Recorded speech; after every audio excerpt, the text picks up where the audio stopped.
Alrighty. Good evening, everybody. Welcome to BNR Racing Network. As you see here, we are live from the AMS Cup Series.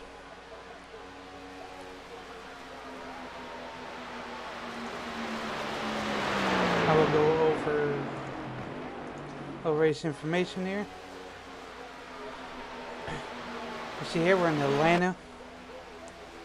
A mile and a half. Current track temp is 108 degrees. Weather is 82 degrees Fahrenheit, 51%, clear skies, 8 mile per hour wind. They do run fixed at 7% fuel, 1 fast repair,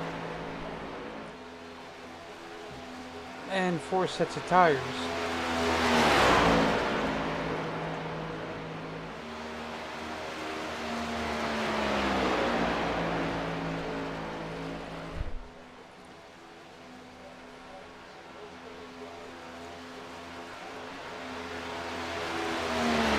Stan going up to P4 as his teammate currently does sit P2 at the moment.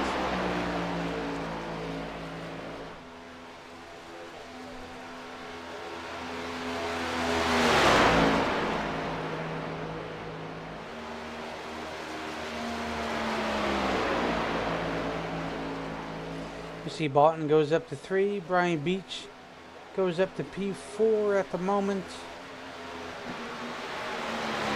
Spear goes up to P12.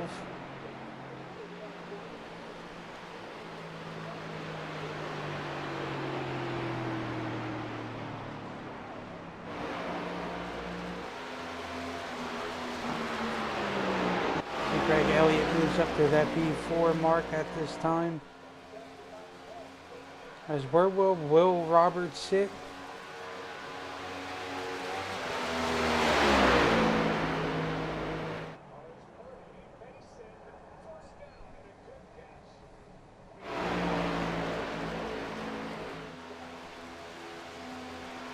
Miller moves up to P8 ahead of Frisbee.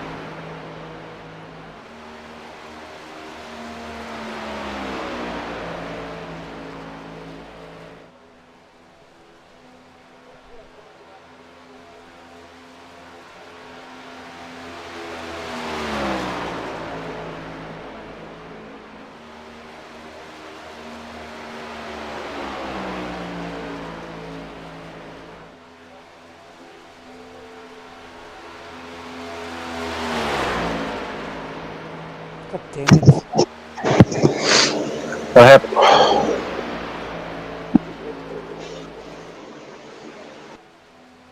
Good evening, Brian. Hello. Good evening.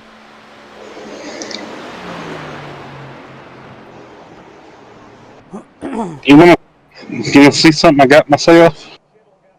Huh? You wanna see something I got? Hey, you can send it. Yeah.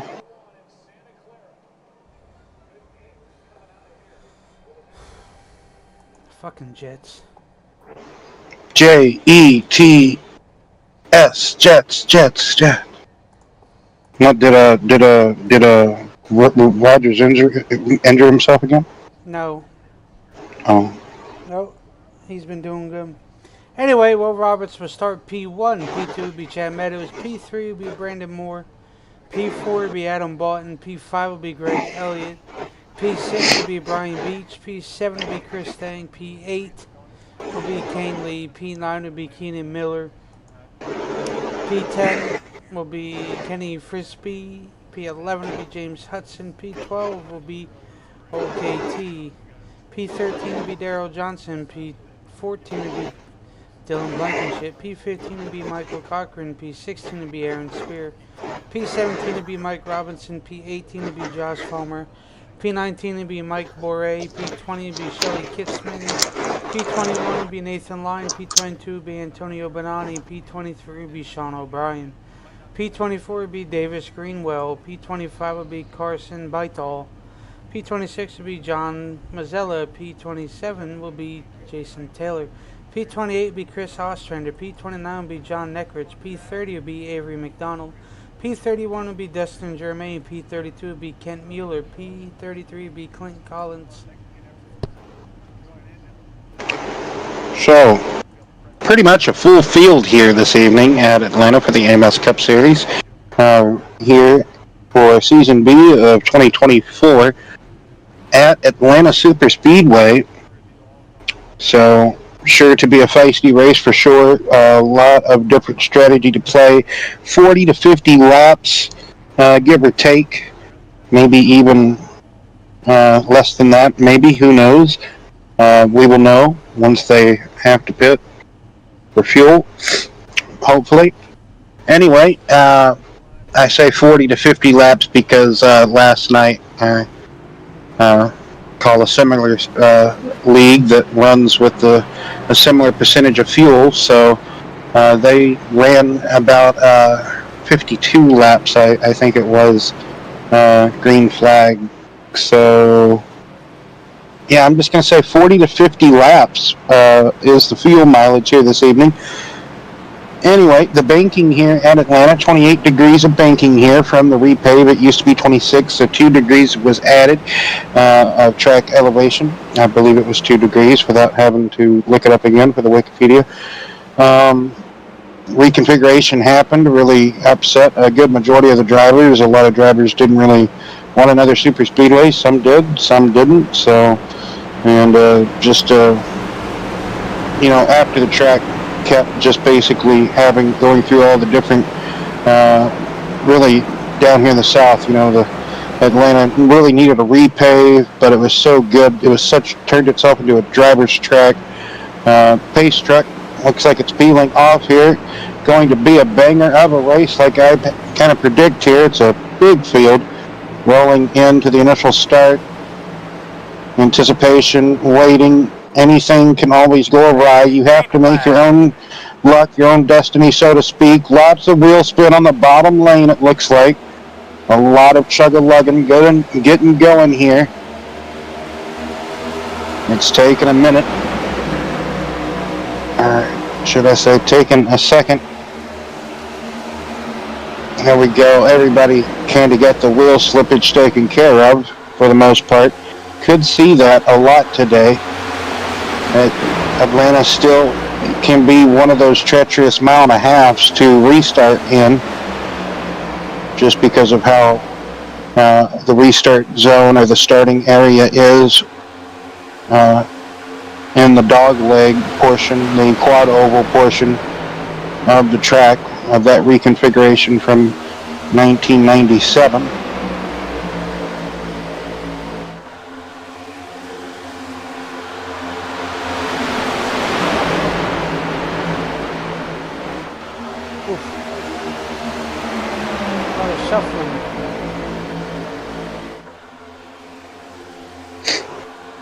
Well, Brian, you know just as well as I do, you're going to see that here in Atlanta, especially with this big field like we see here this evening.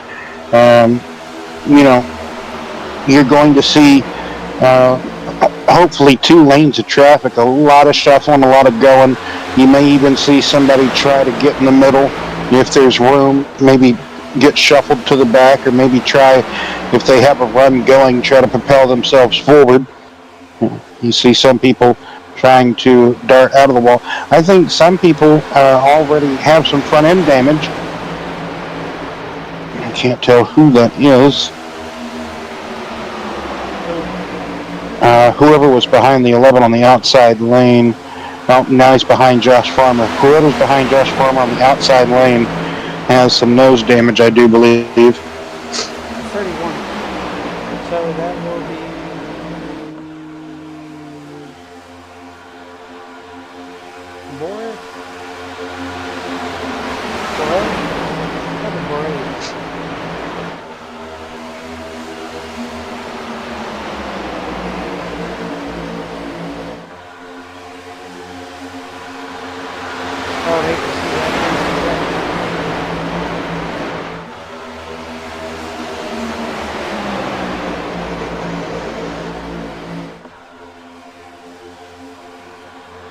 Oh, car in the wall up in the high lane. That, I do believe you are correct, Brian.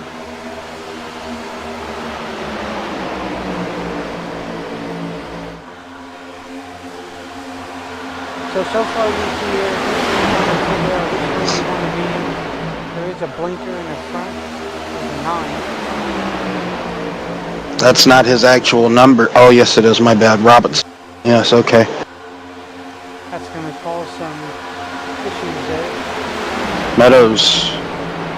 Yep. As he Blinking. back. And blinking on a restrictor. I did it again. Put a nickel in the jar, I guess. Blinking at, the drafting style tracks, the super speedway tracks, Brian, that does nothing but break the momentum down on whichever lane you were in. And if you were like Meadows, you were a car that was about to be lapped.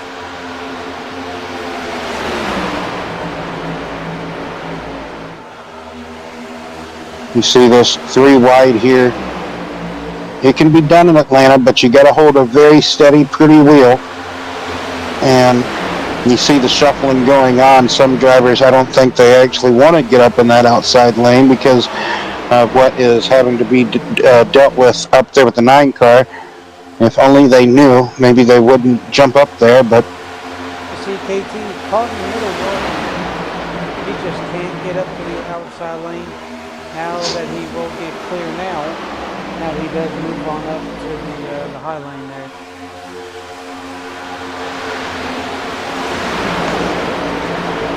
Looked like last night in the Atlanta race I called last night from SRU Cup Series, Brian, it looked like the outside lane was pretty dominant.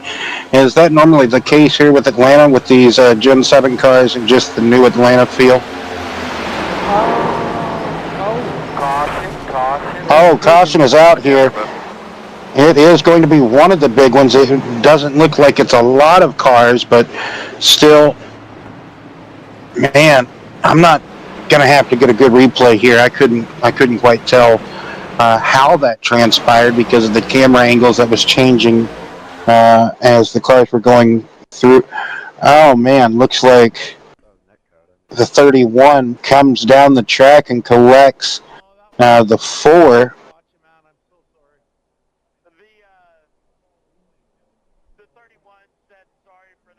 I believe that's the 4, right? The other 8 car, the Busch John Deere car, isn't he supposed to be the 4? Yes. But yes, the 31 comes down the track, entering turn 1. Don't know if he just had some dirty air wash or what. Maybe he had a Kyle Larson moment and the car just broke away from him, Brian. But cuts down the track into the 4, cuts him sideways, and it was on from there. And like I said, I think in total that was about 7 cars.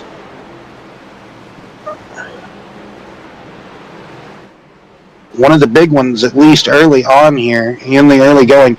What is the track temperature and all the weather at the moment, Brian? Track temperature is 116 degrees. So that could have had also a little bit to do with it as well, just a little bit of a slick track. At the moment, it's not like lava conditions like we've seen some places in the past, right? But still pretty hot, to say the least. But this is going to shake some things up. There's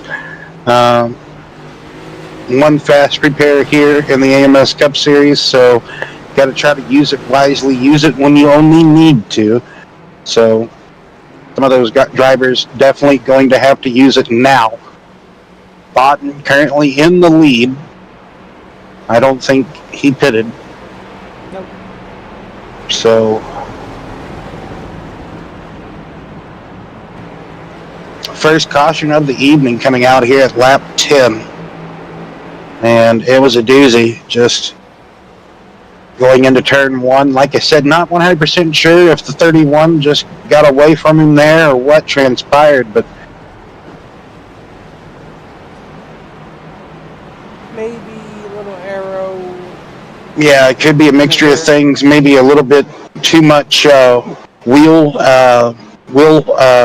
Help me out. Steering lock thing. Yeah, the pinion. For some reason, yes. Maybe he didn't have that tight enough. Maybe he was still trying to figure that out before they jumped from practice qualifying to race. You know what I mean? So the doesn't change. Some Yes. drivers are always still kind of tweaking that up until the moment of go, or until you can't tweak it no longer. So that's really going to hurt the 4 car. My apologies, but called him the 8. I kind of did, but yeah, I thought it's kind of nice. Like, they don't say restriction. They don't call it restrictor plate anymore because they don't use restrictor plate, so they don't really say tapered spacer races, but they'll say drafting or super speedway style, and every time you hear Jeff Burton about to say draft or like restrictor plate, he catches himself and he tries to say something else, right? Like the new speech. It's almost like Vince McMahon notebook of wrestling or something, right? Yep. That's what it reminds me of. So lights are out on the pace truck. Everybody doubled back up, getting wound up for this next restart here. Green flag. So this is a 200-mile lap race? Okay. Because last night it was 230.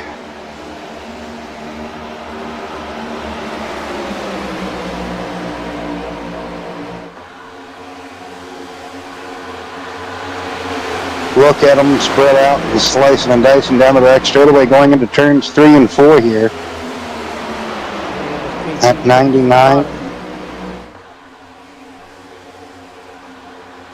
Greg Elliott taking the lead of the bottom lane, but now it's going to be 3 wide up at the front, shuffling. He's put in the middle. Contact's going to be made between the 23 and the 6 as the 23 finds a place down low to find its home. Everybody's rocking and rolling up through the gears.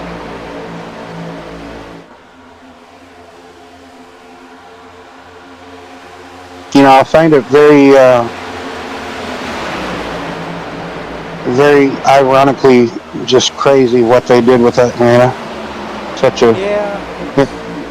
It was a super speedway before, and then they just turned it into this. And you really see, if you watch the real world racing this past weekend, or if you're a raceaholic like I am, you got to see the races kind of play out like an old Daytona style race from the late 90s, mid to late 90s, early 2000s, a Daytona race where you could see the cars kind of spread apart, see multiple packs start to happen, but you kind of feel like over time, unless they constantly repave it every 5 years at least, that it's going to almost happen like old Atlanta. Great. Yeah, it hasn't. So I think once that pavement works in, it'll get a little better. But right now it's... To answer your question before about the outside lane,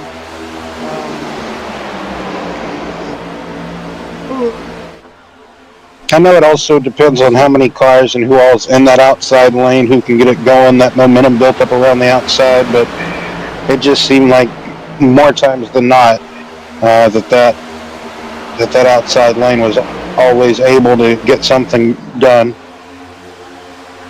oh yeah, also with the update that has taken place, the cars get a lot more different, to where they try to keep both lanes a bit even. Because I did in the Xfinity race earlier, and it's sketchy. It is.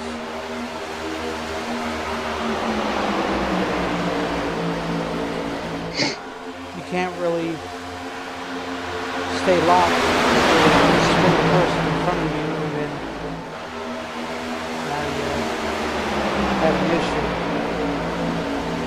Either turn, really. And we know that the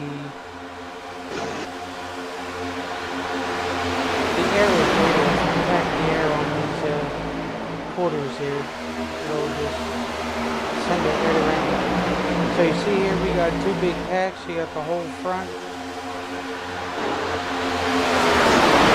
Yeah, that's all the way. That's 19 cars. Excuse me, that's 20 cars. The front two lines, the left and right hand lanes of traffic that you're seeing right there, that is 20 cars all under a big giant quilt.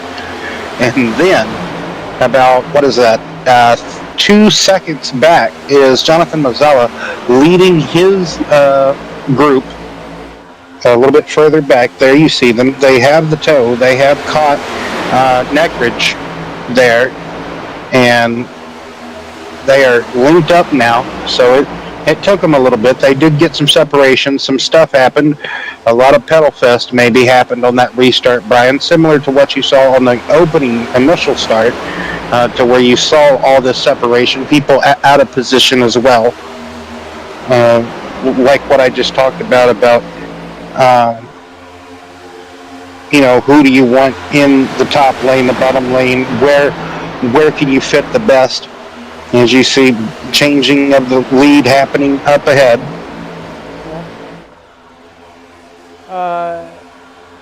Where I would be, well, really no choice really.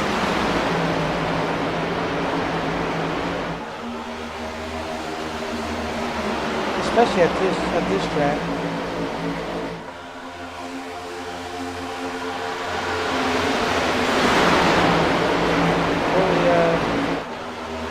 Anywhere on this track, you are not safe. That's just what it is, and that's how this track's always been.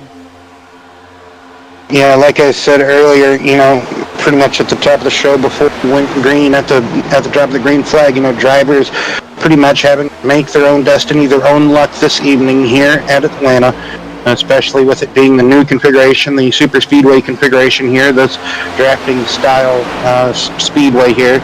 So Meadows going another lap down, or excuse me, he's going a lap, or is he? I gotta find him here, my bad. No, he's not going a lap down. He was just kind of falling through the field. My apologies. Yeah. So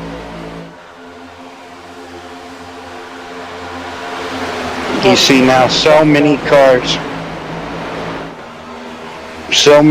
on that inside lane, Brian, that are just not really too many to help that outside lane do anything at the moment, but they're still fighting. That they are.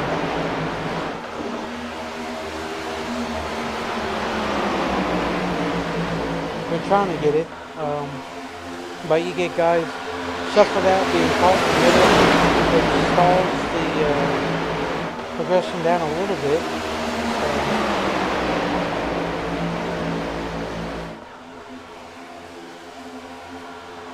And when you get that car in the middle, it's like a side drive. It stalls the outside and it stalls the bottom car.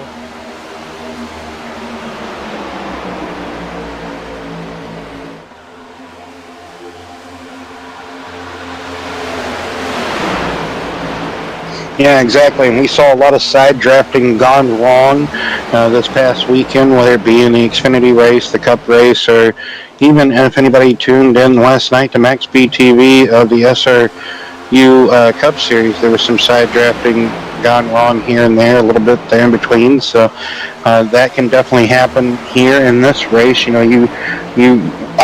Some hip checking going on, but Josh Farmer saves it. What a save. Not sure if that was Bonini or the 20 of Greenwell. I think it was Greenwell that kind of comes down and shoulder checks Farmer. And that could be why Bonini trying to get away from him. So great awareness, great everything from Farmer to keep a hold of his automobile there. So 100 laps remaining next time by at the stripe as a bold move. The lead goes there by German, but it's probably, I can't remember which one it is. I think it's Germain. Anyway, I think it is. Germain to, yes, to the lead, but Button fighting back with a little bit of help from the outside lane. So Button takes the lead back as the outside lane motors right on by the inside lane. Inside lane got bottlenecked a little bit. That inside line's a good place to be, but if you can hold that car up on that outside lane and just keep that momentum wrapping up, as you see Button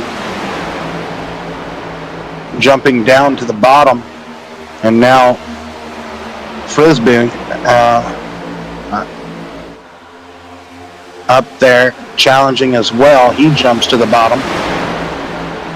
Beach is up here. That's Brian Beach, right? Yep. I remember him from somewhere. That name is awful familiar. Him and Dustin. Oh, okay.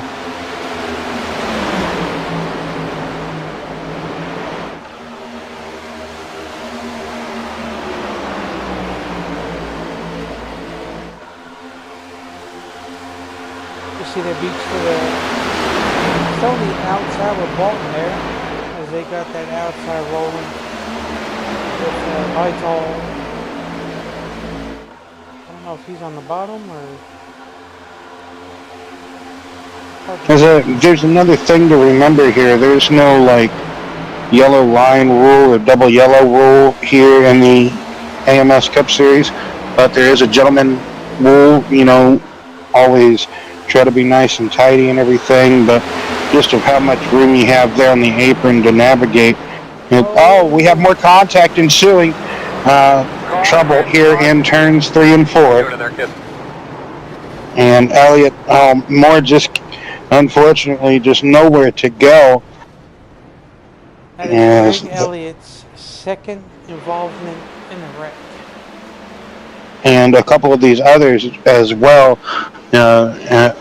couldn't really get them all as it was happening in real time, Brian, but because it happened so fast. But here we go, 3 wide, and it narrows up right there, right as the transition to the center of the corner, and contact gets made between the 23 and the 31.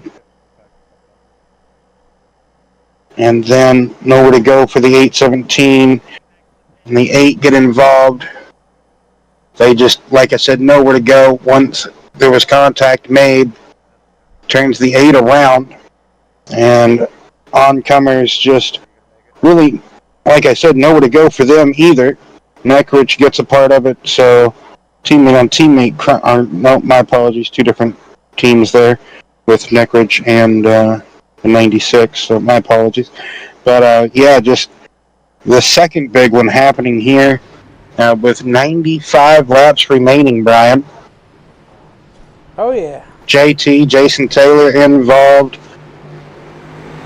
Chris Stang, it looks like, was involved in that one. So many great competitors involved in this one, Brian.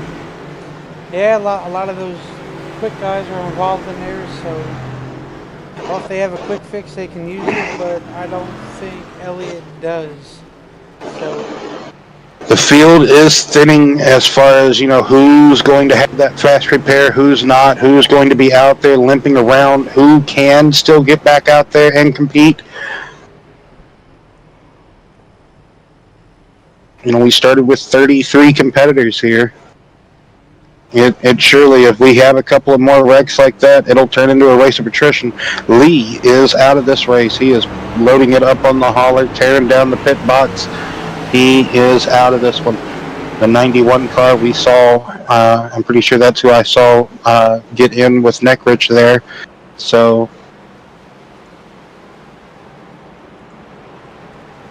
unfortunate to say the least, but it's bound to happen with this package of racing, this style of racing. Oh, yeah. My bad, 96 laps to go was when that happened. They were awful racy, that's for sure, but a lot of give. There was a bit of take. I mean, I said that backwards. My apologies. So let's say that correctly this time. There's a lot of take, a bit of give. One to go when they switch into the left. But as that time keeps crunching away, you're going to see that give, that give and take, really become less and less, as we've already been seeing. If they keep wrecking periodically, we won't have to really see a green flag pit stop here at Atlanta Super Speedway, Brian. Nope, that we won't, Will. They have to kind of get the feel instead of just send it. What's this amount of cars you're not going to get up there quick?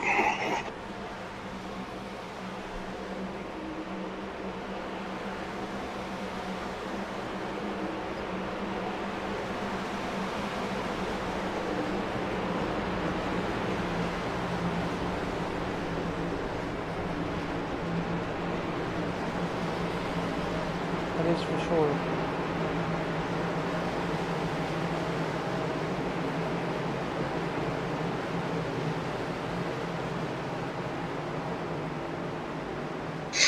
So lights are out on that Chevy Silverado GMC Sierra Pace truck there. We will go back racing at lap 39, so 91 laps to go. We will have in this race.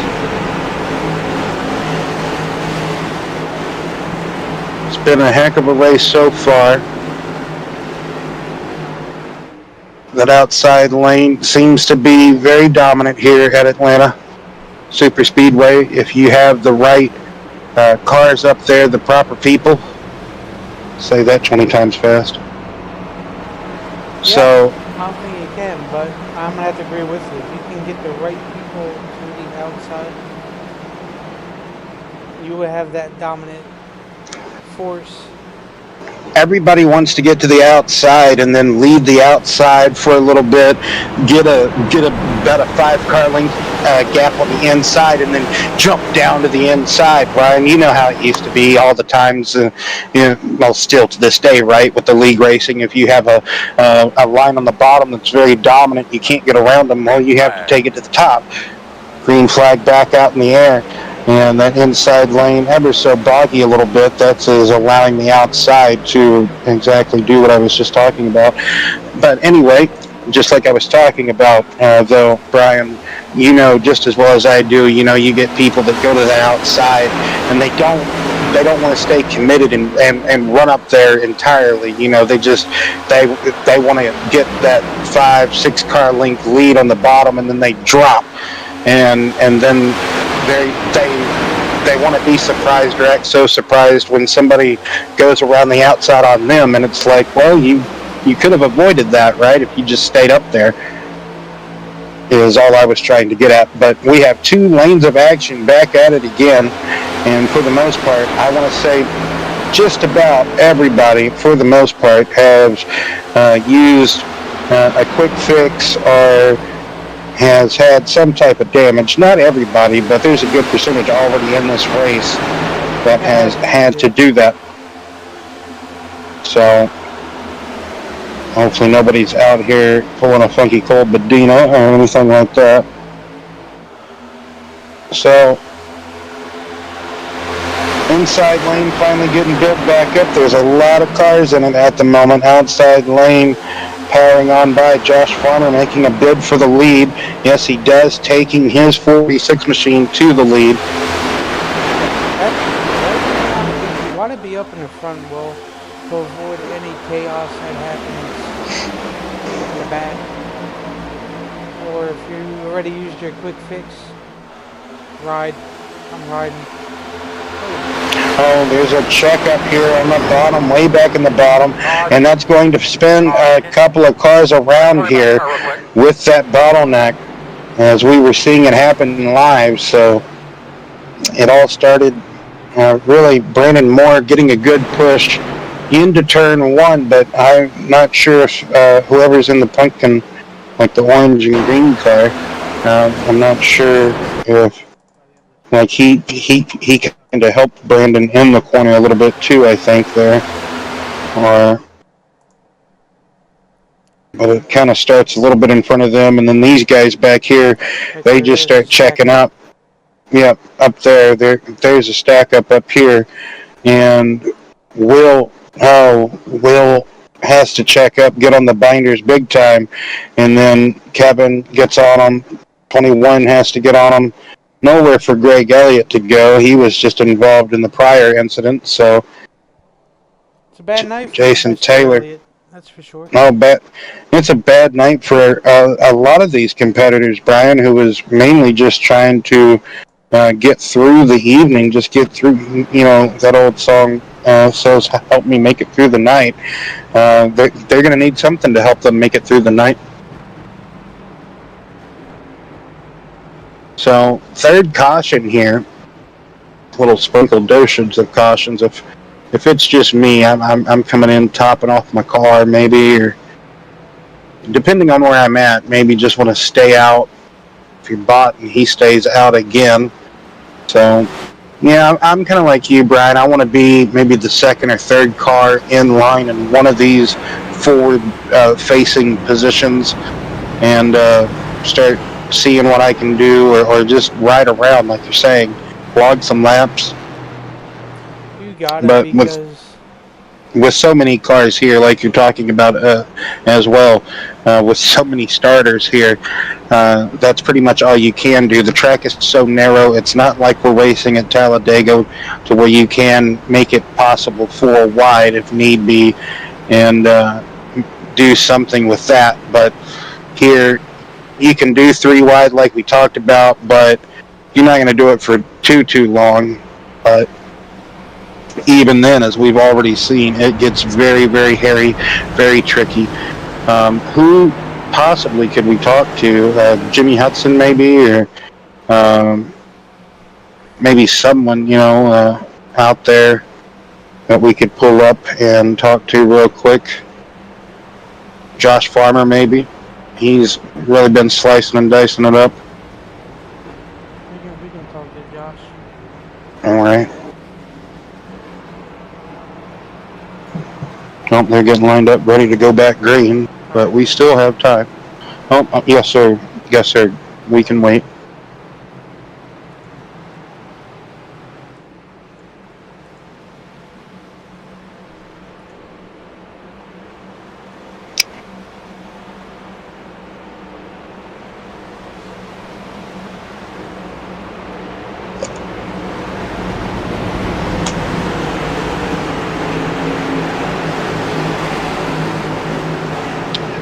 So, everybody out there watching, tuning in, wherever you're tuning in at, how was your guys' day? How's everybody doing today? Out there in the streaming world of, like I said, wherever you're at, TikTok, YouTube, Twitch, Facebook, wherever you could find us at, wherever we're at on the BNR Racing Network, bringing you the AMS Cup Series action from Atlanta Super Speedway here, Hampton, Georgia, just outside of Atlanta, bustling city. So never get caught up in the rush hour traffic because I don't know why they call it rush hour for, right, Brian? Anyway. At a certain time, they call it that. Somewhere around that 4 to 5 o'clock mark.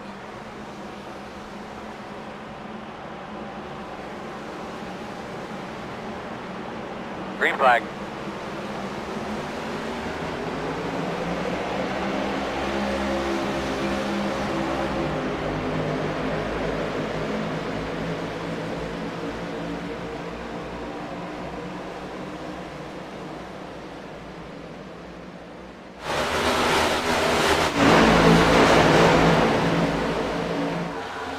So green flag back out in the air. We're about just almost 3 wide, a little bit further back in the pack. We are 3 wide for a little glimmer of a moment there, but everybody trying to just get back to double action. So, Yep. Bodden's still your race leader here. He's got Farmer behind him. Like I said, Frisbee, Bellini, Miller, Hudson. Stang, Cochran, Neckrich, and Johnson rounds out the top 10 at the moment. But you got to remember, it's a drafting track. Could be a carousel. You never can tell. Not with this track.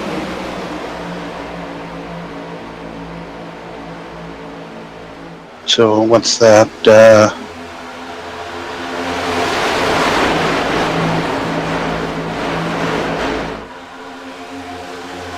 Look at that. Tony the Tiger down there on a Ford. I believe that's or is that a Toyota?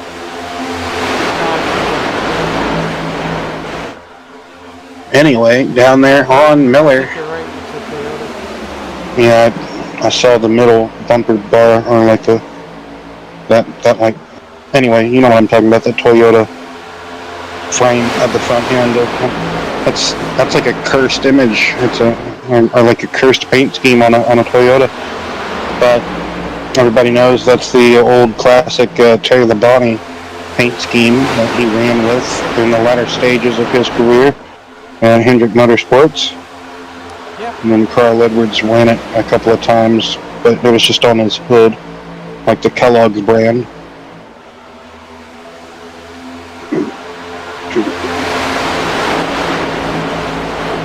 Double action, all this side by side, multiple rows deep here. Love to see it, bringing the action to you here. 50 laps are complete, are in the books, this time by at the stripe. Why don't we go ahead and, Brian, do a quick crank it up real quick.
So a good little 9-10 lap.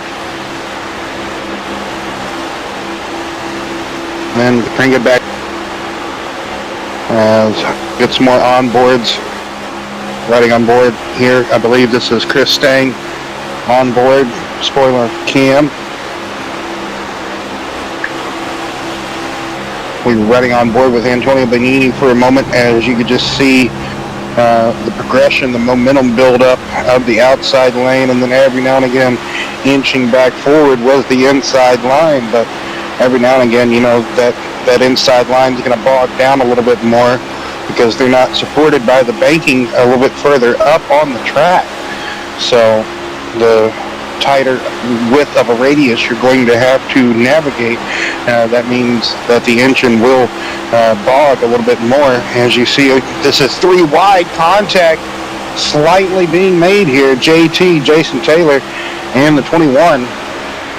I'll get his name eventually. But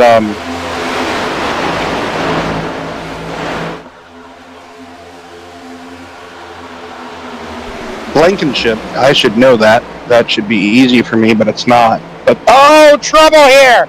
Oh, big time. This is big one number 3. Oh, trouble all over the place. Still green. Still green? Are you kidding me? Oh my goodness. That's basically what happened earlier in this year at Atlanta. I'm pretty sure it was earlier this year, right? Or it might have been last year, but I'm pretty sure that's almost what do you do? Recreation of the wreck that I'm referring to. But now all this has turned the race up on its head now, Brian, because now we're going to have different groups. We're going to have cars with multiple tons of damage, at least a couple there, and then like I said, we're going to have different battle pairs, battle groups, battle packs here. And like I just said, the race has been turned on its head completely. So Frisbee, Miller, Botten, Stang, and Bonini, Greenwell, they are the top 6 breakaway at the moment. Elliott, he's all by him lonesome. He is picking up JT, Jason Taylor, with Trzynski. Don't know who they have besides them. And then Vital in the 59 is all by himself, I think. No, he's not. He's got Neckridge, Moore, Roberts, Spear, Farmer, Cochran. So, yeah, we've got battle groups all over the place now. This race has been turned around for sure. They were side-by-side battling. You had damaged or slower cars trying to mix it up or just do what they could.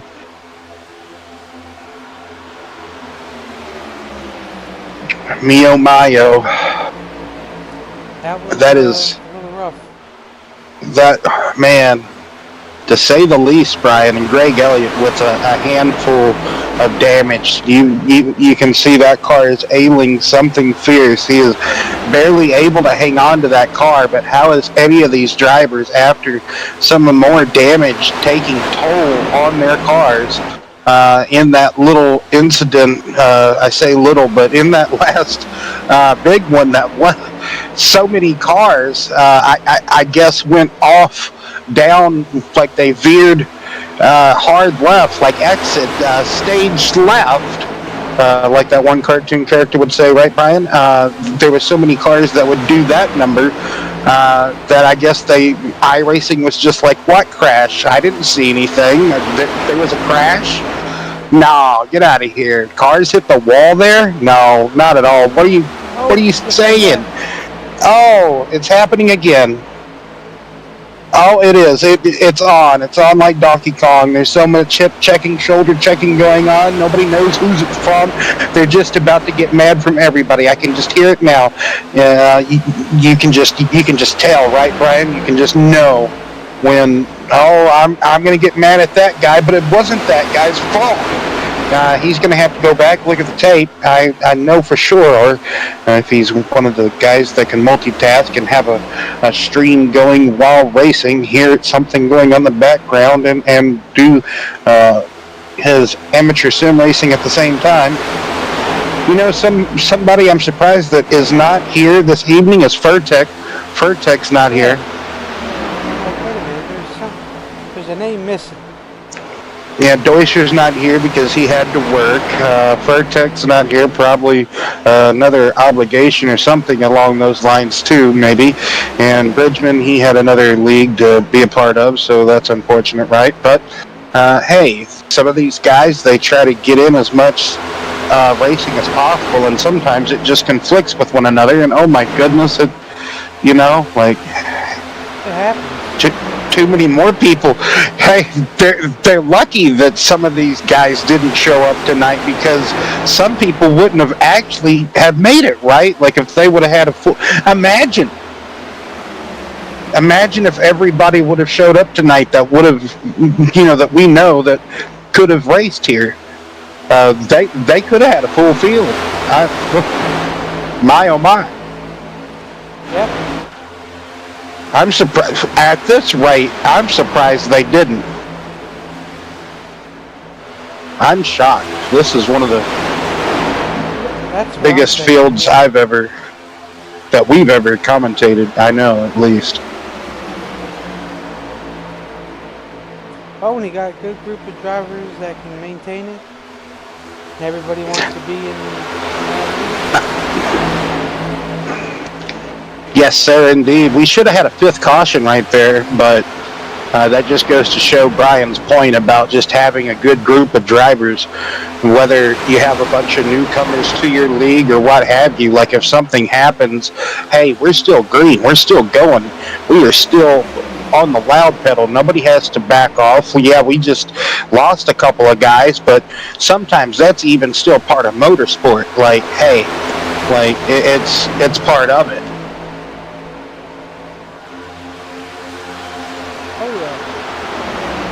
73 laps in the books have been completed here. 4 cautions of asking. So we've got to see that terrible tower wave a few times. Checking in on the Jets game, Aaron Rodgers, he's still uninjured tonight, right? He's still going. Unlike Jordan Love.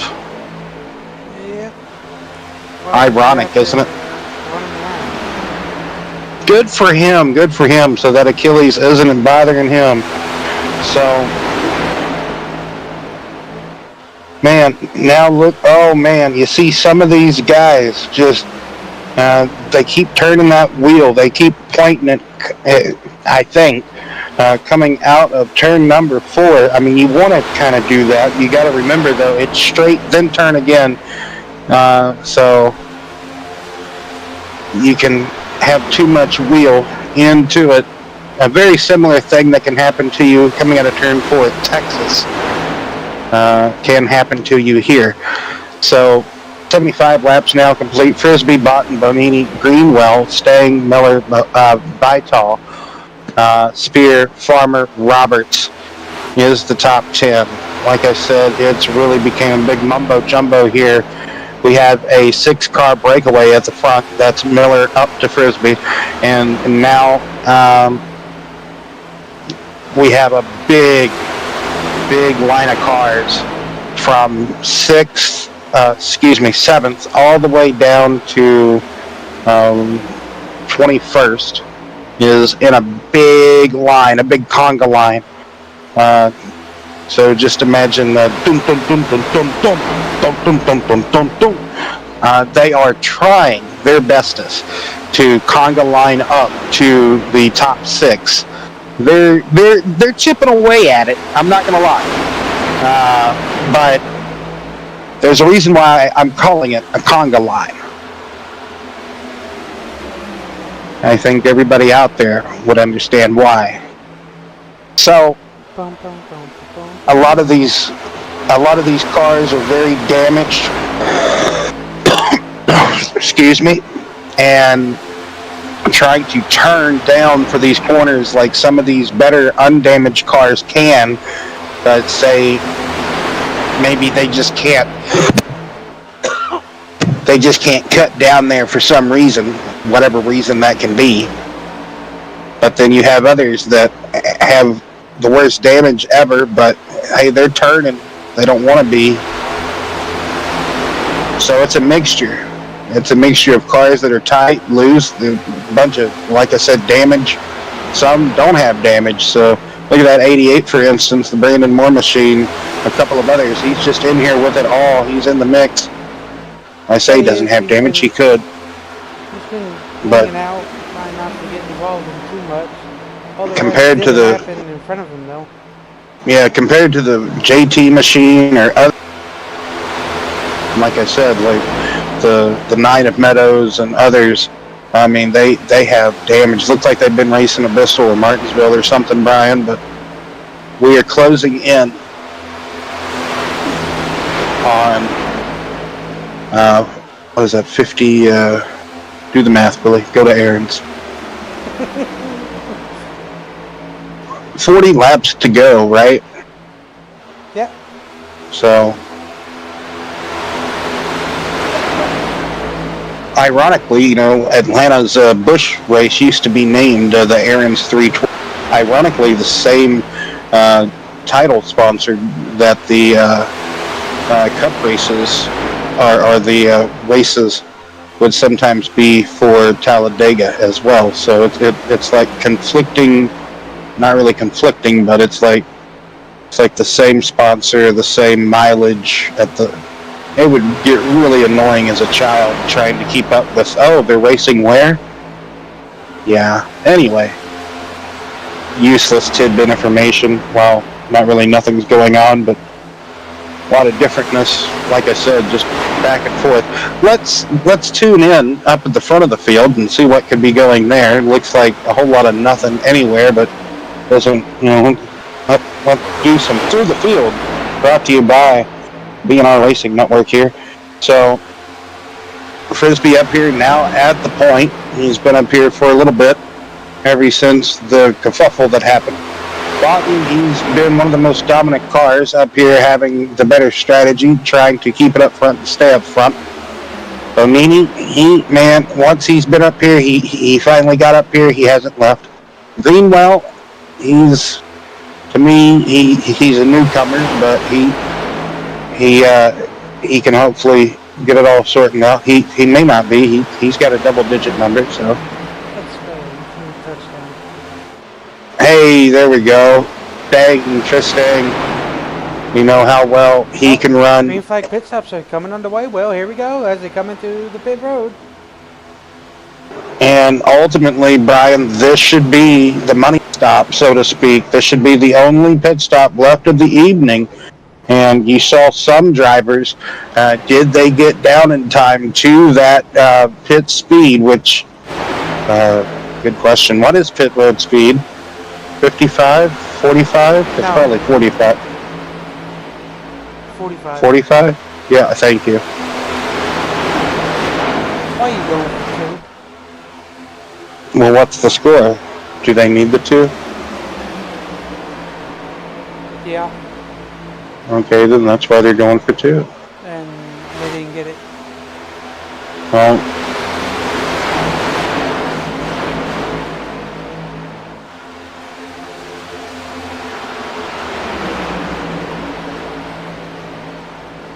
that's right.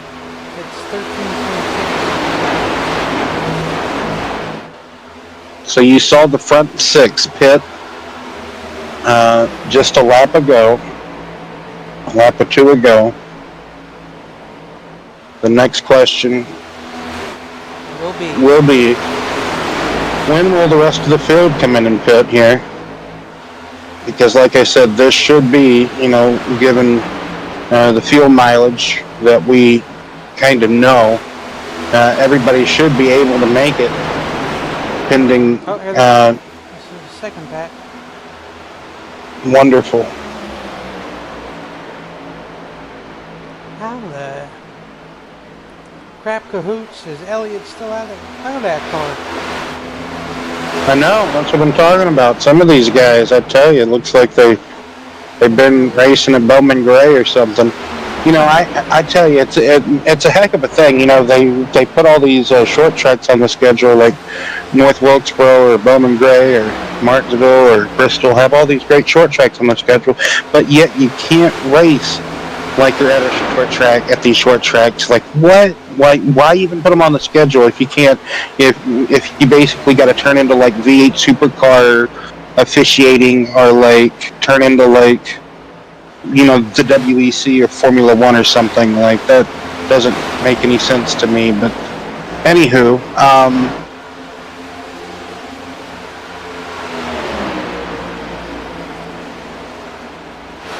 So you see Spears up front, Adrian, and Ostrander.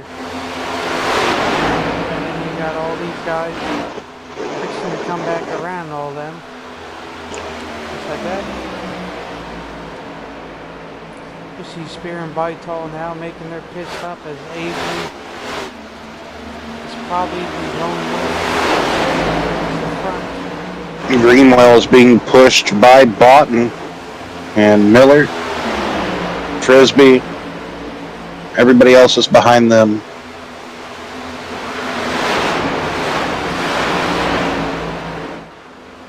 Oh, Ostrander gets turned off the nose of Brandon Moore out of turn number 4. But we stay green. Now, Do what? Now Brandon knows that he can't do that. Because we did a race a couple of weeks ago when... Oh, shit. Looks like they really must be parking him.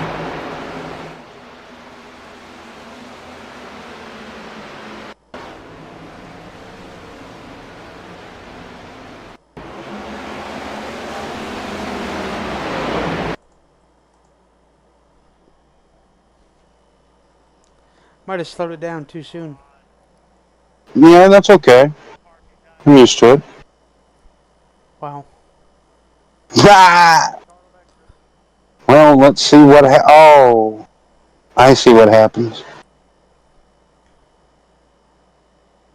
He pulled a, man, who used to be real bad about doing that? Wasn't it Longich? Yeah. Oof. What was his gamer tag? He always drove the RCR car. Wasn't it Longich? Me and you battled it out at Atlanta, and like Wade, or Austin, I should say. Sorry, that's his old gamer tag, but like everybody spun out coming out of pit road, right, Brian? And like me and you, we were like, "Why are you guys spinning out?" And then like Justin had a problem with his like wheel or controller, and that threw him out of the race. But like, Yeah. but what was his? Was it Longich that kept spinning out on pit road? Who was it? I can't remember. I want to say wrong, but... Yeah, I think it was. Because wasn't his gamer tag? Oh, this is deja vu. I dreamed man, I hate when that happens. Don't you? Yeah, you end up having a brain fart. Well, not really a brain fart, but like you literally dream of this happening, and then like it happens, and then it's like, was I programmed for this to happen? That's how I think every time something like that happens. It's like, oh, the Matrix is real. Closing in on 30 laps to go, 35 almost to go to be exact. Cruising around here, the 4th caution of the evening. I thought we had already had 4, but no, my bad. We had only had 3 apparently. My goodness, I'm making these guys sound a lot worse than what they truly are, I tell you. Because I thought we were already up to 5 whenever that, one wreck didn't happen. I said we almost had caution number 5, but I guess I was counting 2 of the wrecks that happened, but, iRacing said wasn't a caution. I guess. I don't know. That's just my excuse at the moment. So we're going to have another car to get on the lead lap here. And I think just another car. So some drivers, I think, might get trapped a lap down here, Brian. That's what I'm going to say. at least 3. Brandon Moore looks to be one of them, but I almost have to agree with you. Maybe Brandon should have known that Ostrander was going to be pitting, or maybe Ostrander didn't. We don't know. We didn't hear. We wasn't in the Discord drivers chat, or even don't know if. Anywho, he was in the bottom lane. It looked like, and he was one of the ones left that needed to pit right. So, like you said, I almost have to agree with what you were trying to make remarks about, right? So Braden still called that down, that's right. Pit cycles. Yes, he was pit cycles, exactly. So, and just, he kind of shot himself in the foot there by mistakenly just, he was trying to help Ostrander, but Ostrander was pitting on that lap coincidentally, so. OB. 94 laps in the books at the stripe. 95, we will get the restart on, and that will be 35 laps remaining this evening here in the AMS Cup Series at Atlanta Superspeedway. Rolling into the restart zone, Botton has been the most dominant car this evening, leading the most laps, and he fires away. There he goes, up, and away. And I don't really know, Brian, if you want to get those jumping restarts or not, because then you can't really. Yeah, you're a sitting duck. You're all those other examples we could possibly use. So how much damage could all these drivers that needed to repair get repaired? And, we know everybody's going to have enough fuel to go to the end. What's going to play out? How's it going to happen? Let's set and find out.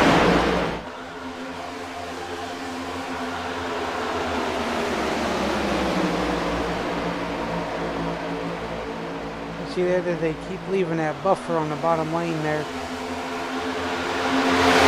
Yeah, and Chris Sting saw that, and I think he wanted to shoot to the bottom, but then it started to close up right as they entered the corner. Like I talked about, it funnels up here at the mile and a half, right as you enter these corners, right on the entry, and then it slowly starts to open again, right through the center and exit of the corners, right? You almost have to pick and choose certain spots at each and every track, especially the mile and a halves, when you want to, close up on a car, when you want to cut down the track, examples for instance. Anyway, a few takers on the bottom lane trying to make something going, but that's not going to do it when you have cars that keep clipping the apron.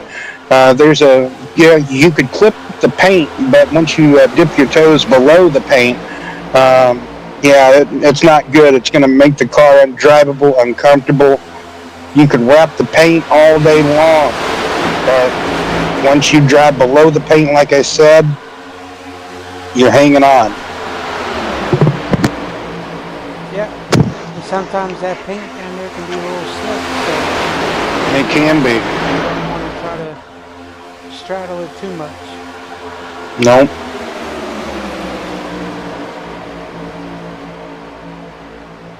Outside lane, Botton up there, like I said, pretty much been in the middle to high lane all evening long once he's been in the lead. And they've been working that well. 3 wide a little bit further back here. You have Stang in the middle.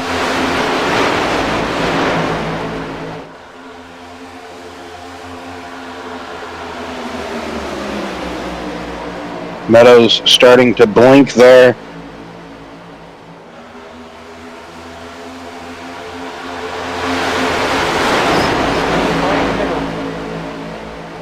One of the cars on the outside clipped the wall. I believe that might have been either Cochran or Bytall, but I think it was Cochran, Michael Cochran. No, it wasn't Cochran. It was actually Kevin Trzynski in the 99. There's so many green cars, I can't keep up. So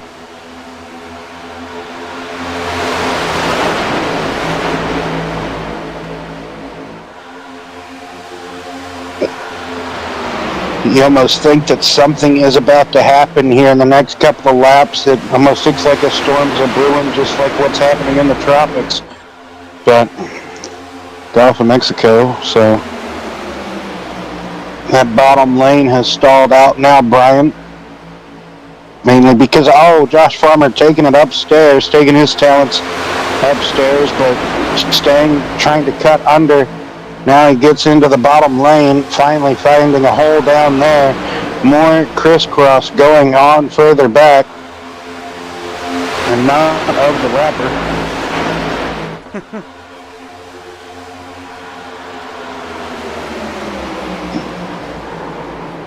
There trouble. Caution, caution. Quickly, tell me what you got. Right through the middle of the quadruple, I think a window of opportunity opened and somebody tried to jump through it. We're going to get the replay here and see what transpired.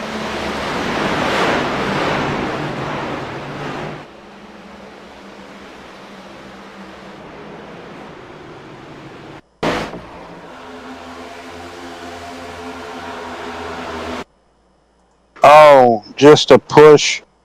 Not really able to be taken by the 9 of Meadows. I think Meadows might have been out of the throttle there when Brandon Moore gave him that push, or maybe that was just a big push by Brandon Moore, and just Meadows just was already in the throttle while turning the car through the first kink on the front straightaway. What's your interpretation of that, Brian?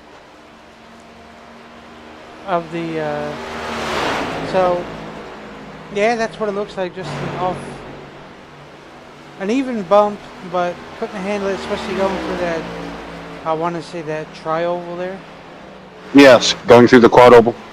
And it might have, that aggressive bump might have been too much for him to handle, especially being in a draft.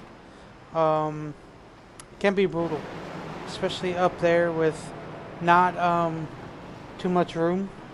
So, and then the air just takes off from the rear, which sends him up till loses that rear end. It slides, and then just around he went. And maybe with also on top of that, maybe a little bit of over correction there.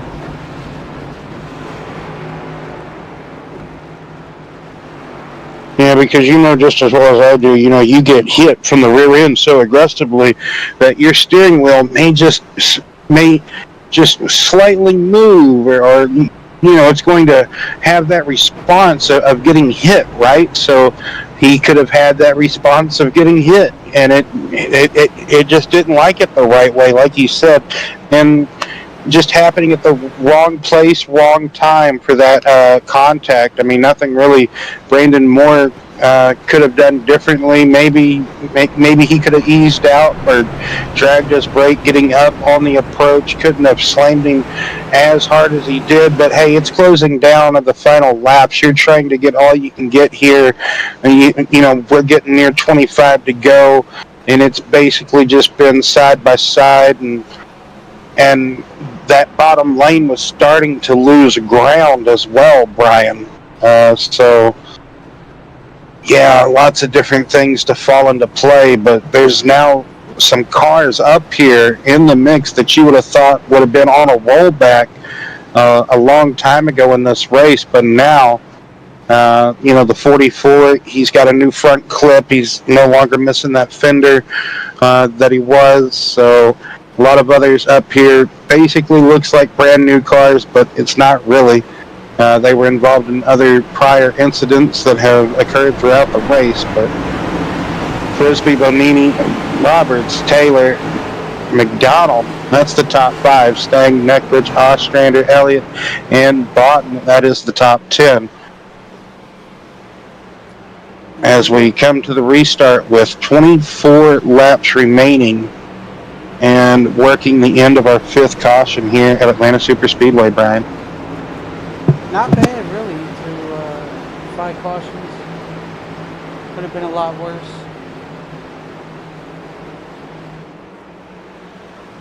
So, I would say they're doing pretty good, especially for a super machine. Mile and a half.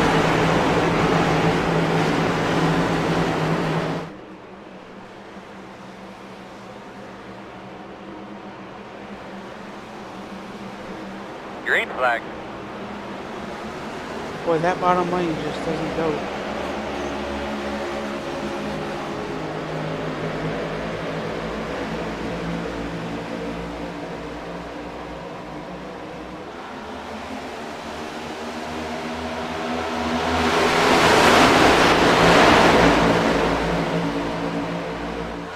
Bonini must have been in neutral. Probably. I'm just kidding. He must have been in fifth gear and like going like. I'm just kidding. Those are jokes. But yeah, like you said, just that inside lane does not get going, and it's going to bog everybody down. Everybody's going to be jockeying for position. I think Bonini jumps to the outside lane. Yes, he does. So a lot of shuffling going on. Jason Taylor leading the bottom lane, drafting, side drafting. So he's got Chris Stang right behind him. Like I said earlier in this broadcast, you know how well Chris Stang can be at pushing and shoving, and he has done some good moves before with past history. So I'm just saying, at the moment, it's really tight racing going on. All the way up to the wall is that second line. You ain't letting nobody make a third lane, really, because even the bottom lane is kind of fluctuating to the middle. So, closing in on 20 laps remaining, 21 here at the stripe. Next time by is 20 laps to go. Question next will be, are we going to see another caution, Brian? As Jason Taylor takes the lead with momentum on the bottom line with help from Chris Stang and Ostrander, after getting spun off the nose of Brandon Moore, creating a caution during our green flag sequence of pit stops that occurred. We finally got to see green flag pit stops, but they were short-lived. That they were.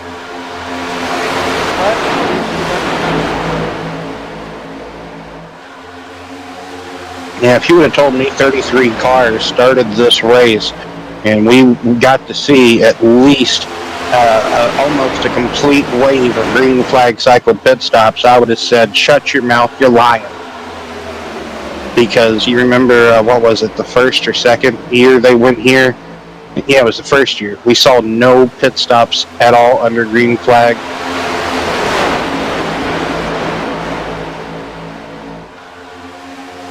That is in the real world, you know. This is only our first full year covering the AMS Cup Series. So, 3 wide, yes indeed. A couple of rows deep at least. Kevin finds a hole. He digs himself in it. So that's good. Once you find a hole, you really want to jump out of that 3 wide as soon as possible. You don't want to be in there longer than you have to, right, Brian? So, this Pat getting separated here. But it's still anyone's game, anyone's race. I still feel like under 20 laps to go, we are at 18, coming to 17 at the stripe, 17 to go. Once Jason Taylor crosses the stripe, that cursed Tony the Tiger car is killing me every time I see it. It just gets to me. So Frisbee keeps peeking. He keeps looking on Jason Taylor as they enter turn 1, but he doesn't necessarily look too bad on the entry of 3 as they keep ganging up back here. Everybody jockeying for their positions in the closing stages of this race. That bottom line led by Botten and Bonini on the bottom line. And if I can't emphasize that enough, someplace where Botten hasn't really been since the start of the race, mind you. Beautiful paint scheme, by the way. Haven't really gave it a shout out until this point, but beautiful, beautiful paint scheme of that 94 machine.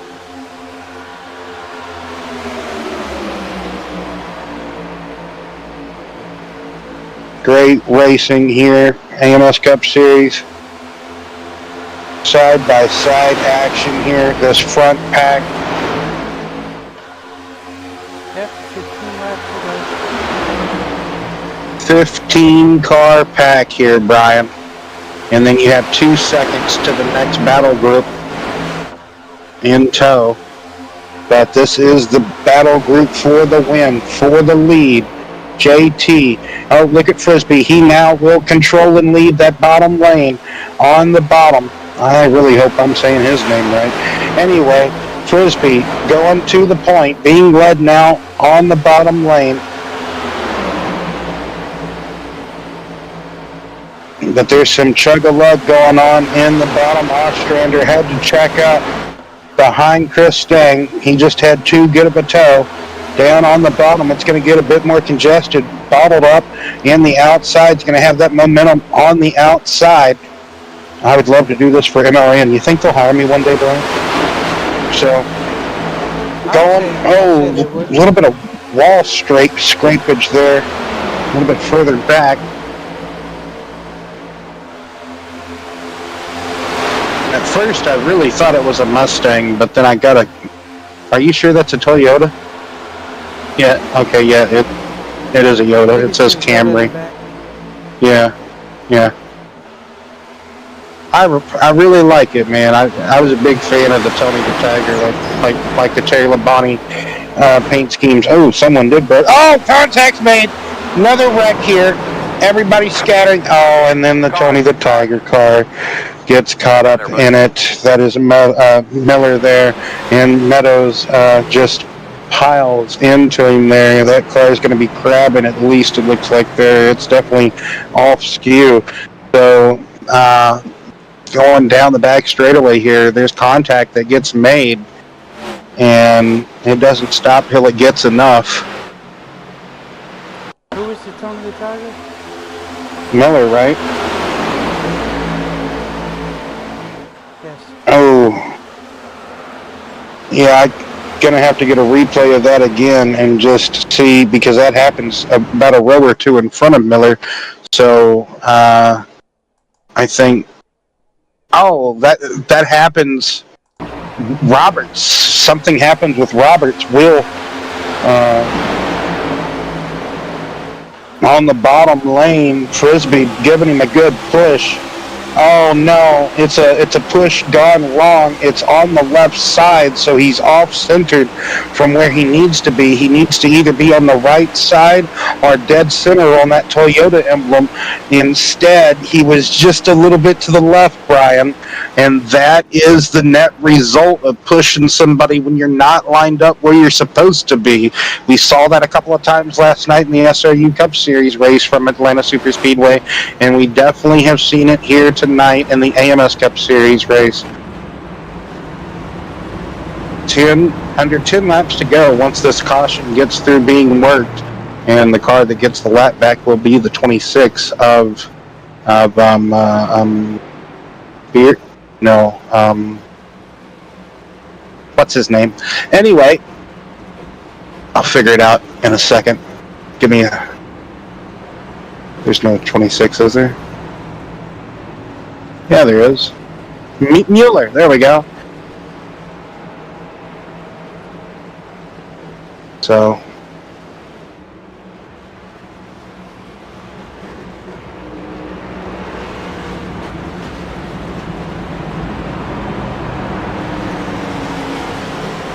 It was looking great there for a minute, but you just had a feeling anything was about to happen. Maybe a bump gone wrong, side drafting gone wrong, Uncle Netcode pops in out of nowhere, kind of like Uncle Howdy. So you never know. Might as well just stay up and watch Wall whenever it gets put on Hulu later. No sense in going and trying to watch the final 10 minutes of it. Don't you spoil anything for me. Gotta stay off Facebook for like 6 hours. That'll be fun. Yeah, I forgot all about it, and me and Mom had to run down to Wally World, so much couldn't really watch it live whenever it came out anyway, so I wasn't home. I didn't watch any of it, to be honest with you.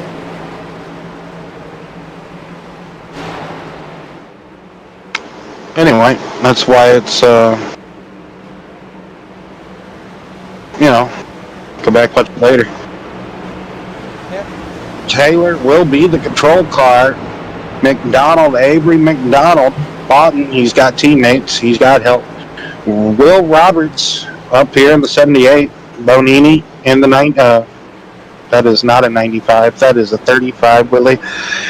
That is the top 5. Chris Ostrander in the 6th position, with Craig Elliott in the 6th position. Then Chris Stang in 8th, Josh Farmer 9th, and Michael Cochran and Jimmy Hudson rounds out the top 10/11 positions on the restart. Here we go. Green flag is away, and so is Jason Taylor. Everybody going to jockey for position in the final 8 laps of this race. We still have a chance for 2, count them, 2 green-white checkered attempts, right, Brian? Oh, yeah. So what will it be? How will this play out? We're watching it just as well as you guys are here. 3 wide here. Avery gets shuffled out of line.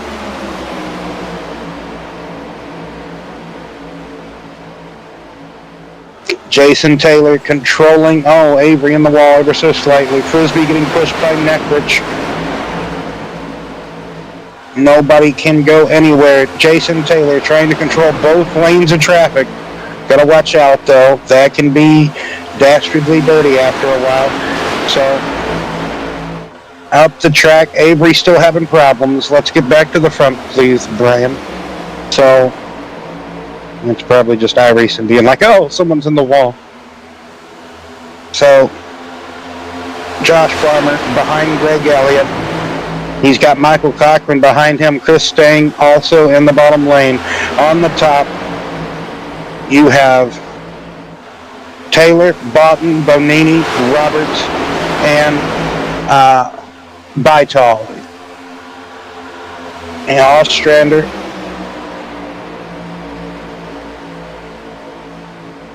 Five laps remaining in this 200-mile event. All of this, these 5 cautions, multiple wrecks. Bonini making it 3 wide, going into turn number 3. Oh, they're going to touch. Boughton up the track, into sideways goes the 59. They're going to spread like wildfire down the track. And this will bring us into green-white checkered territory, Brian. This will bring us into the first of our 2 green-white checkers. Now, granted, we've seen cars win races here backwards. We've seen cars win races here sideways. We've seen all sorts of things happen. So what can happen here? What a bold move, Cotton, that Bonini made going into turn number 3 to make it 3 wide for the lead. That was indeed what a crazy move. The chances of making a move that early with that many, still had, 4 laps to go with the stripe, 3 laps to go with the stripe, still had a long time, really, mathematically. I know it may not seem like a long time. It's like, boy, just a couple more laps, it's over with. But, I mean, that's still a good distance to cover, 2.5 more laps to go. You want to at least wait till the final lap, or at least 2 to go, to maybe put yourself into control. Maybe thought, man, I don't know. I've never really, I have, but it was before the, oh man.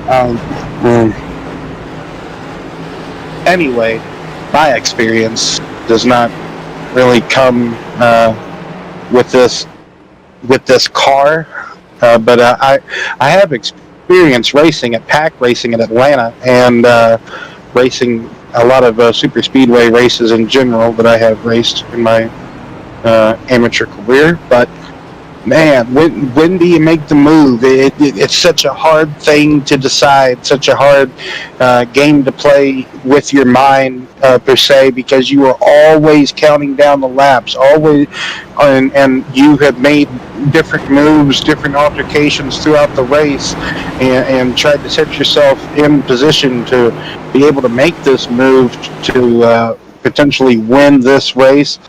And then a caution happens or contact happens, and you have to maybe defend it and maybe redo it all over again. You know, how do I defend myself now? You know, like, what do I do? Yeah, But you protect all lanes and hopefully it can go your way, or anyone that is a lap down, unfortunately now, you know, you're just kind of stuck in that bed, and we have multiple cars, multiple laps down, so they're not really. So the people that are on the lead lap, this is anyone's race out of those drivers. And truly, it is anyone's race, because like I just said, after the caution came out, we have seen in races gone by that anything can happen here in Atlanta on a green, white, checkered, or once that white flag comes out, it is on. So going to be on like Donkey Kong. Once we see the green flag wave, no doubt about it. You know, so pick your favorite AMS Cup Series driver that's still racing, and let's see what can happen here. Lights are out on that pace truck. I need a sip of water here.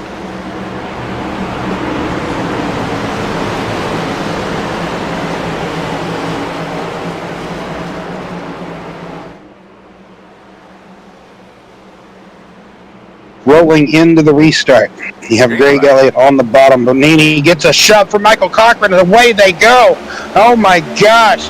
On this restart, wild shove. that was amazing. That was perfect timing, and just away. Let's get on Bonini here, Brian. Come on, producer man. You got this. You got this. Oh, Greg Elliott slicing and dicing. He is on there. Man on a mission. Oh, three wide here, 2 rows deep, about to be almost full wide. If Cochran can peek a nose a bit further up. Here we go, coming to the white flag. They're wrecking behind, but it doesn't matter. White flag is out. 2 rows deep, 3 wide. What's going to happen? Contact is made. Going up the track is Elliott. He holds the line, though, coming through turns 2. Oh, my goodness. We are still good. We're still good. Everything's okay. We're all good. Coming down the back straightaway, Bonini is being pushed by Cochran. 2-0 happening. Jason Taylor gets just killed in turn 3. Pile up. Just carnage happening. Cochran making a move, but nothing happens. And Antonio Bonini wins this race in dramatic and thrilling fashion here at Atlanta. What a race. Josh Farmer and Chris Stang photo finish for 3rd position, and Farmer gets it by a splitter for 3rd position.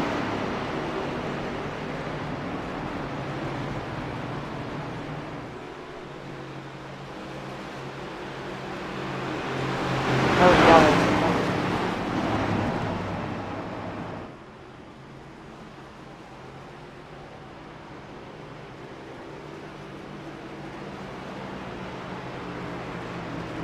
You know, I say I hate green, white checkers, but, you know, I actually love to get to cover them whenever it's really great, awesome racing just like that. As far as, like, you don't know what's going to happen. And being, you know, an amateur play caller, you know, as I am, I just, man, so much happened on those final 2 laps that I thought we were going to see that second green, white checkered happen. So did I. Ooh. We didn't. And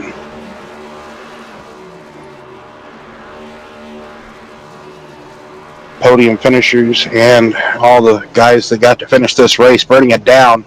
Antonio Bellini, Michael Cochran, Josh Farmer, podium finishers, Chris Stang, Greg Elliott, top 5, Chris Ostrander, Chad Meadows, Avery McDonald, Davis Greenwell, James Hudson, top 10, Keenan Miller, Will Roberts, Antonio Boughton, Adam Boughton, sorry, Brandon Moore, Carson Bytall, Jonathan Mazzala, Jason Taylor, John Nickledge, Daryl Johnson, Kent Mueller, Clint Collins, Kenny Frisbee, Kevin Trzynski, Nathan Line, Mike Boré, Shelly Kitzman, Aaron Spear, Sean O'Brien Jr., Mike Robinson, Smooth Operator, Kelly, my apologies, Dylan Blankenship, this cat, Dustin Germain, Brian Beach, unfortunately, had a rough go at it here tonight, like a few others. And Kane Lee rounds out the field of unofficial race results here at the Atlanta 200 in the AMS Cup Series here. And we have our podium finishers hopefully rounded up and together. And we will talk to them in not necessarily any order. Who do we have at the moment, Brian? I think we're going to snag. I think we're going to snag Antonio. Our race winner tonight here from Atlanta, Antonio. In that 35. Havoline. Hey, Antonio, yeah, we're grabbing you here. A race winner.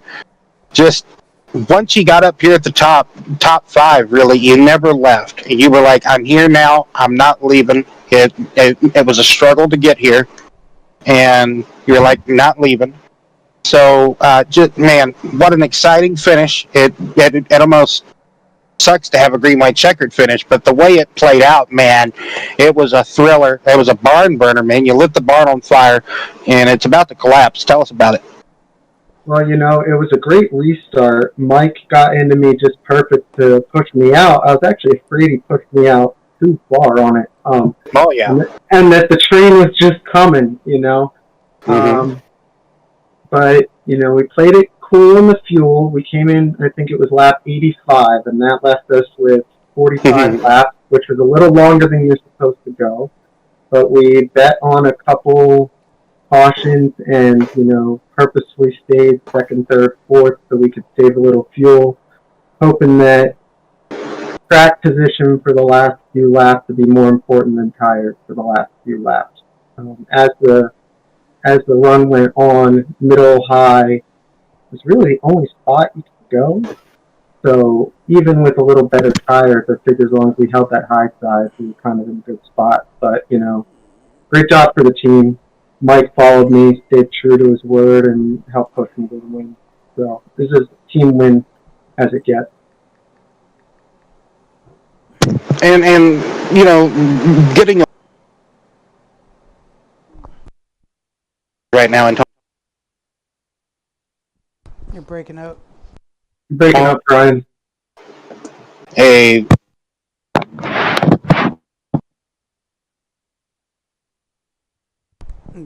That one was Will. all right. Yes, go. I'm back. Is that better? There you go. There we go. Wonderful. So, just seeing here at Watkins Glen, so we're kind of following along with the actual Cup schedule. Watkins Glen next week, Antonio. How do you think? Maybe back-to-back wins, or just what do you think, Antonio? I'm not bad at road courses, so I think as long as I avoid some early trouble, which I'm sure we're going to have, I think I could put in a decent result. There are a lot of guys here, and I know there's a few other guys that enjoy road out here, so I would not say back-to-back wins at this point. Well, nevertheless, congratulations on the win here tonight. Thoughts, shout-outs, anything else you'd like to add tonight?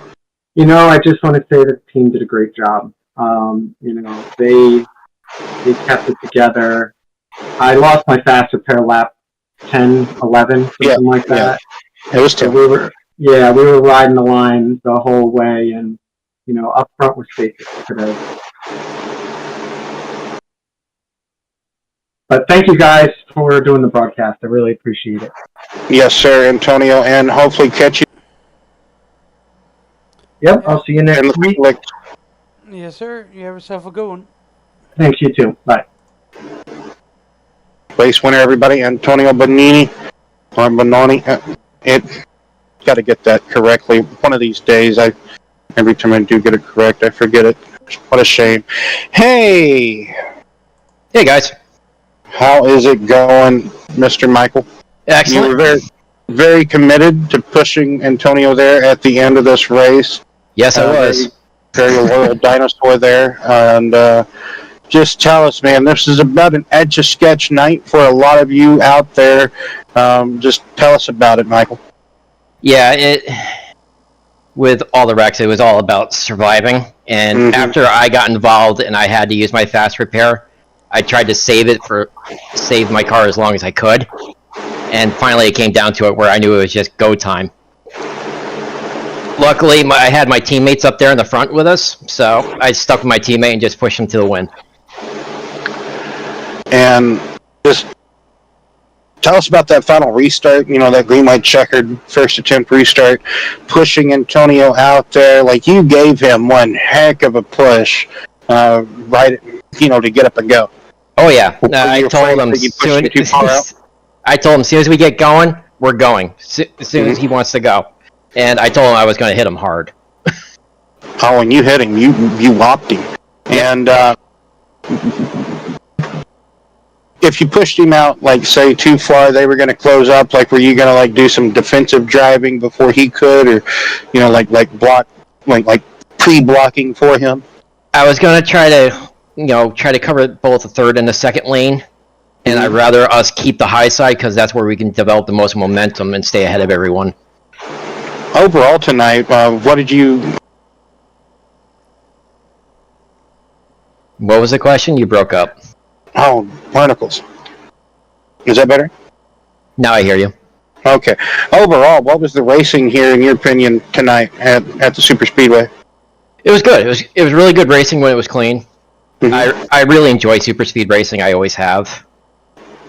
Yes, sir. Me too. I mean, it's some great pack racing. Next week, the Watkins Glen. Yes, sir. What's your thoughts? Love Watkins Glen. I love road racing. That's what my background is road racing, not oval. Yes. Oh, nice. So, like, sports cars, or just, what do you like? Yeah, GT3s. Oh, cool. I mainly race GT3s on iRacing. Oh, all right. You got a favorite, like, GT team that you pull for? No, I don't actually. Other than for a driver, maybe Daniel Morad. Oh, everybody likes Daniel. All right. So, final thoughts, shout-outs, congratulations, Michael, on the podium finish here tonight.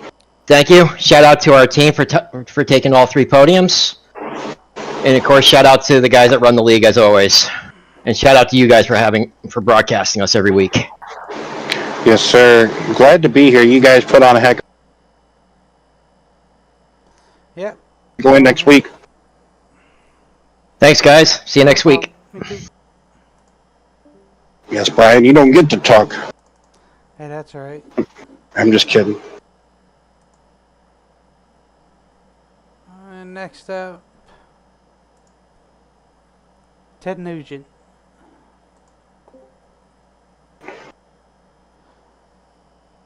Josh, got a What's comment. happening? What is happening with you? I thought you were going to win this thing at one point. I did too, but I don't know if you saw the team standings there, 1, 2, 3. So that feels like a win, anyways. We're happy with Yes, it. yes, sir. Podium sweep there as well from the, like you just said, the 1, 2, 3. So we've already interviewed your teammates. They said how happy that made them. Anyway, what did you think of the overall racing and everything in general, Josh? Before we get into the meat and the potatoes. It was a good race. The cautions were well timed for me. Right? We did that one wreck that didn't cause a caution, split us up pretty good. I was pretty nervous about, but cautions fell right for us, and I had to use the fast repair one time, but it ended up working out. Yeah, that one you know, thing that happened, like you said, didn't bring out a caution. I was like surprised, right, that it didn't, because I thought for sure you guys just excellent car control for the most part, and then iRacing was just thought, oh, they're off the track, it's okay, they're still going. What are you talking about? Nobody wrecked. I didn't see nothing. So the race director in the tower there in iRacing tonight must have been asleep in a couple of parts of this race, but that's okay. We're moving on to a race where you don't get cautions at Watkins Glen. What's your thought process for that? I'm pretty excited about Watkins Glen. Last year, I think I finished second to a road ringer, so if I can finish top 3 again next week, that'll be good. But I always enjoy Watkins Glen. What moves do you think you could have made differently yourself, for the win? Maybe not maybe taken away from the teammate, possibly. Well, without wrecking, I don't think it was in the cards for me, because Antonio and Mike was starting on the outside lane, and they was able to sync up the restart. And so I was pinched at the bottom, so I was, didn't have much room to go, and it was 3 wide for the most part. So I did all I could do, so I'm pretty happy with that. Well, final thoughts, shout out, anything else? We'll see you next week. We'll see you next week at the Glen. We appreciate you doing this for us. Yes, sir, Josh. Next week at the Glen. Thanks. See you. Yep.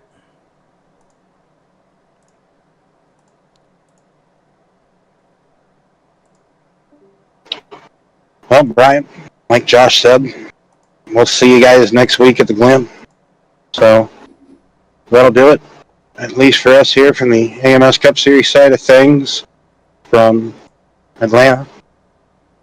Until, tomorrow night we start back up the Truck Series. Yep. So tomorrow night, BNR Racing Network bringing the BNR Truck Series action. Where's that starting off at? You got to send me the schedules again. All right, Texas. Nice.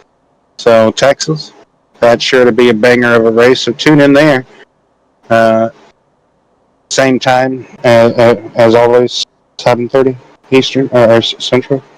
Yep. 8:30 Eastern. So there we go. And until then, me and Brian Huntley over there, myself, like to wish each and every one of you, each and every one of you a wonderful